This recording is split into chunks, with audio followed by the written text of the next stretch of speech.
So it's no cost to these processors, and especially the people who are just getting started. They're starting a new business. They're trying to expand from, maybe they had a local shop that was all custom, and now they want to get inspected and they want to grow their business. So they can tap into our membership's expertise at no cost to them.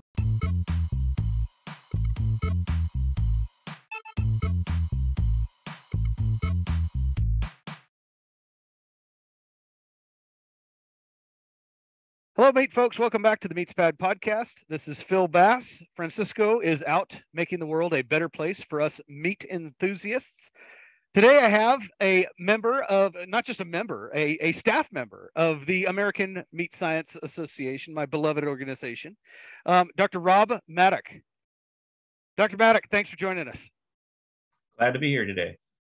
So tell us a little bit about your position, because this is a newer position. It's a different focus that AMSA is now starting to provide, and it's a cool opportunity for the greater industry to use the network and resources that AMSA has to further the industry along. So tell us a little bit more about it. Yeah, so this position came from the initiative that started in DC. With supply chain and the investment that USDA has made into expanding meat processing in the United States, especially I'd say more local, regional. A lot of people may have seen the various grant programs that have been available, inspection readiness, and then the meat poultry expansion, and another one's the intermediate lending program. And I think as USDA started putting these programs together and gathering up the funding, they realized that they were going to need some technical experts to help these small and medium and even large processors as they work through these programs, and especially those that receive funding to actually use these grant dollars to do what they said they're going to do. And that was where this came from. And so there's actually several groups that are involved in the Technical Assistance Network. And we are one of those, and some others that your people might know, like AMPS, American Association of Meat Processors, is another one. AURI out of Minnesota, that's Egg Utilization Research Institute, is a partner, as well as the Niche Meat Processors Network out in the Pacific Northwest, and Intertribal Egg Council. And then the lead institution actually is called Flower Hill Institute, and they're a non-government or an NGO that does a lot of egg development projects, and they took on this as part of their portfolio. And so, basically USDA came to the various groups and asked if we'd be involved in providing this technical assistance, and that's where this position came from. So we're a partner there, and again, there's technical assistance providers in all of those different organizations. Some have one, some have a couple, and our role primarily is to provide technical assistance to meat processors. Is just kind of makes sense. And it's not just those processors who were involved in the grant programs, but it's now come to expand to basically we can provide assistance to basically any meat processor who needs it. And AMSA is really well positioned because, of course, our membership has any sort of expertise you might need, anyway from live animal through to the process and everything in between. So we're really well positioned to provide a lot of technical assistance. The other thing that was an impetus for USDA is, if you look at, I forget the number, but there's 5,000 or 6,000 federally inspected plants in the United States, and I think there's a 22 extension meat specialists.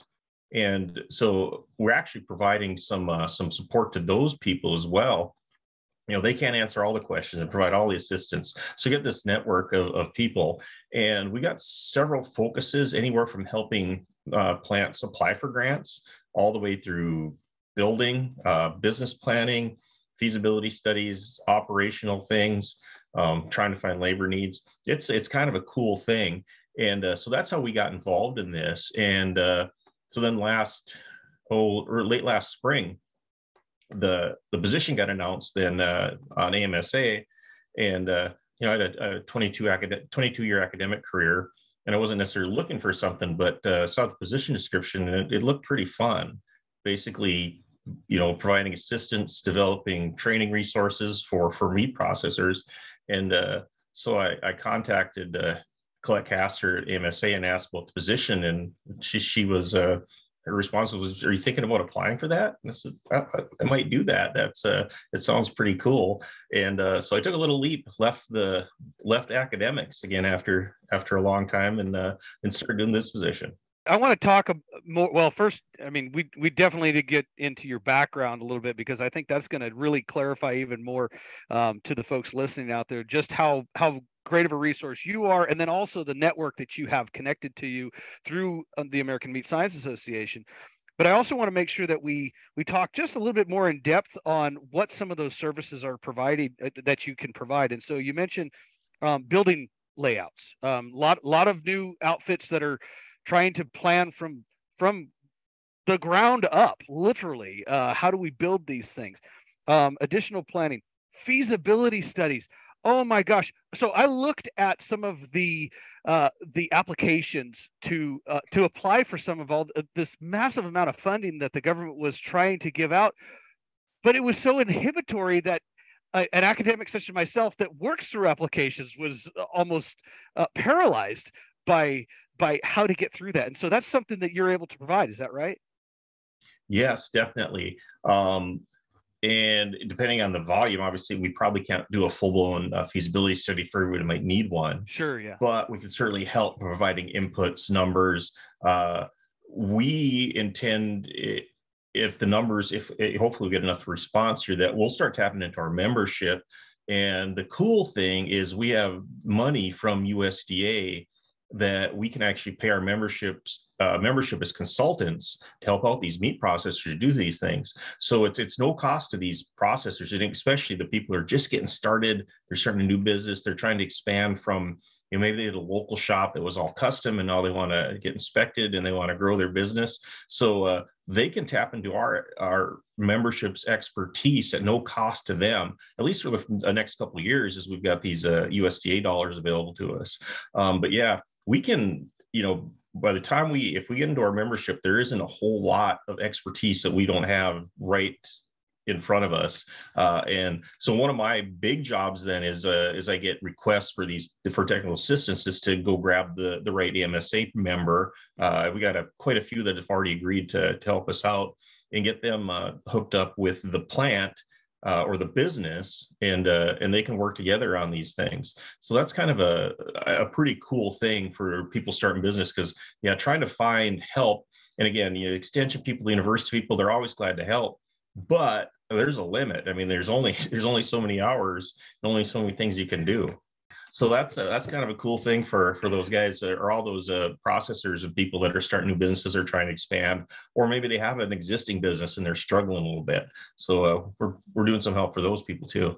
Oh my gosh, I am so excited for this, because this is like almost unleashing the power that of the knowledge base that the meat science community has into the industry that we're here to serve, and now we have you as this conduit to help make those connections that much more readily. I know I try to regularly in my home state of Idaho, out there doing my best, but again, I also have classes to teach, research to conduct, and I have a family. Surprise! So we are limited in time, but we also have this amazing network throughout the American Meat Science Association to reach out to, find that expertise, and beyond just say like the building plans, which are always helpful to work through that, have a couple of different eyes on that, and then the other just setting up the business itself, or improving the business if it's already one, like you said, a custom operation that now wants to go to inspection.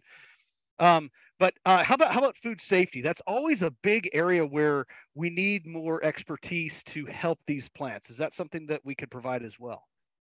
Oh yeah, certainly. And I'll say this. So the great thing is we're in the network, and so we have fairly regular calls too. And if you're aware, so AMP, right, has excellent HACCP resources with their staff, and so we can lean into them. But of course, in AMSA, we've got, basically the meat HACCP experts, basically are almost all members, and we can rely on those folks to help out build HACCP plans, build out those global food safety plans. I got a call yesterday from a from a plant that's not too far from me, and they are ramping up for federal inspection by the end of December. And yeah, their primary need is to walk through their HACCP plans and then their overall food safety plans. And so yeah, we got all that expertise to do that. And then I'll give you a little shout out to AMP to any of the processors or the businesses that got grants through the intermediate lending or the inspection readiness grant or the meat poultry expansion program can get a free AMP membership and access to their HACCP resources. AMP resources typically only available to members, and membership in AMP isn't very expensive anyway. But they've opened that up to anybody who gets these grants. They'll give them a membership and access to their HACCP resources. So we got us, we got AMP, we got the other folks as well. So between all of us, yeah, certainly those food safety plans that have to come online to become inspected, whether it's state or federal, that's for a lot of plants, that's a daunting task. And I think the knowledge that they can just reach out to me or Chris over at AMP and say, hey, we need some help, and have some like bona fide experts, like the people who do this for a living, access to those. That's a pretty big deal. Yeah, well, and you know, so you keep mentioning AMP, American Association of Meat Processors, Chris Young leading the charge out there, and we appreciate that sincerely. And if you're for anybody who's of a smaller size meat plant, you definitely need to be a member of that. It's as Dr. Maddock mentioned, it doesn't cost much, and the resources available to you are just immense. Remember, you may be one soldier in the battle out there, but there are many others, and AMP has that connection of all the other smaller meat processors, and might have a solution because they helped get someone else down the road, and can bring that same solution to you very, very quickly. And again, that's what Dr. Rob here is able to make those connections as well, right? Yeah, definitely. So we mentioned AMPs and their membership. There is a cost to that unless you've received a grant, apparently, which is really cool to know for those who are out there listening and were lucky enough to get one of those. Maybe not lucky, fortunate enough to get one of those. But how about the services that you provide, Rob? Is that only for American Meat Science Association members, or is that to just about anybody who can reach out to you? Anybody. Okay. That actually we not even clarified. USDA has always kind of held that position with their funds that we kind of flow through. Yeah, if you need assistance, it doesn't matter. You don't have to be a member of AMP. You don't have to be a member of anything. You don't have to be AMSA. If you need assistance, yeah, just come to us. There's a couple different ways to get there, but you can find it on the Meat Science website. If you get to find the right link, you can find the MPPTA program there. And there's some background information, and then there's a form there that requests for assistance form that you can fill out, and it's got some background information there. And then I'll probably it'll be me at least for the meantime, who'll reach out to you and see what sort of help you need, and then and said maybe hand you off to one of our experts that is a member. But yeah, it's wide open. Anybody who's looking for any sort of assistance, I would say, even if you don't actually have a meat business and you're thinking about starting one, and you're looking for some technical assistance, we got the people who can help with that. Okay, so just to reiterate, so for those listening out there, that's go to meatscience.org. That's our website, and then it's M as in mouse, right? Yes. PPTA is the link? Yeah. Okay. And under the meatscience.org page, there's a submenu, it's publications and resources. And if you hover over publications and resources, you'll see the USDA, AMS, MPP, TAP is a link you can follow. Okay. There's the information for the folks out there. I mean, what a powerful resource. Don't hesitate. It costs you nothing to at least reach out and start finding out answers to questions you may have. And that's what this is for. That's what the Meat Science Association is for. That's what AAMP is for. That's what these other organizations are for. We're here to help. We honestly are. And I know sometimes it takes time to step away from your day-to-day firefighting that everyone is doing in the plants right now. But that investment in time is so crucial, because it's going to make your life better. It's going to improve your business, everything on top of that. So, gosh, I really appreciate these resources, and now we have the way to get to it. But I do want to spend just a few minutes talking about you, Dr. Maddock, and tell the listeners out there, you mentioned you spent 22 years in the academic world. How did you get to where you are right now? And tell us a little bit about your expertise. Okay. Well, I'm up here in North Dakota. I'm a native North Dakotan farm kid. Actually, just about the rest of my family, we're still ranching up in North Central North Dakota, raising cattle and sheep, cow-calf stockers, various different things we do with the sheep. We got some wool sheep and some meat sheep too. And so I'm an NDSU animal science grad. Just when you grow up on a farm, sometimes that's what you end up with. Got a master's degree in nutritional physiology at NDSU, and then I got my PhD at Texas A&M in kind of a straight up meat science program. That's a long time ago now. Spent 6 years at South Dakota State University as assistant associate professor. And my last year there is actually extension meat specialist at SDSU. And then I got the chance to move home with kind of an initiative they started in North Dakota. And so then I was at NDSU at North Dakota State University for 16 years. For several of those years, I was actually also the extension meat specialist at NDSU. And they took that position back and redirected some things. But while there, taught courses in meat processing, live and carcass valuation, marketing, did a lot of HACCP courses as well. So I teach HACCP courses. I did a fair amount of research, mostly in meat quality, meat value, when I was there, and then quite a bit of outreach, give a lot of talks about a lot of things that have to do with value, quality, production processing systems. I had a lot of fun doing that. Got to travel the world a little bit. And like I said, after 22 years of that, and decided that it's kind of a cool thing to find a little something else to do. But it was a pretty good. I left on really good terms too. Still have an adjunct appointment there. In fact, I'm actually teaching some classes still this fall on the transition. But yeah, a lot of fun in academics. And I think we do a lot of good work, and there's a lot of good expertise in the academics. And I'll say that our meat scientists, they tend to be pretty good with helping people, whether it's processors or producers out in the world. So a lot of fun with that. But yeah, I've been again moved back home to my roots, and still got some interest in the farm back home too. Yeah. Well, Dr. Maddock, you're being very humble. You have folks, listen, if you're listening right now, you have someone who's very well-rounded, very experienced in meat science, from everything from harvest all the way to further processing, as well as the food safety side. Very well connected.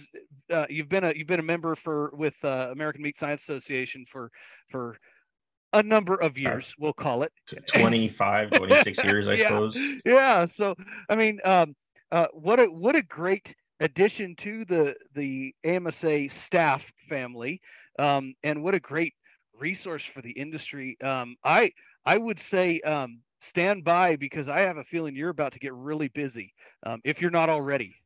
This is a position that's much needed. It's already calls are starting to build up, and I'm going to start leaning into our rest of our membership to provide some expertise. But yeah, I'm looking forward to it. That's fantastic. Yep. Yeah. Good. Well, I appreciate your time. I'll let you get back to it, because I'm sure the calls are rolling in right as we speak. And if hopefully we'll get a chance to talk a little bit more in the future. Of course, we'll meet up again at the next AMSA gathering, which is in St. Paul this year. St. Paul. Is that right? Yeah. Okay. Yep. Right. In June. Mark your calendars, everyone. Dr. Maddock, thank you so much for your time. Yes, thank you. Appreciate it.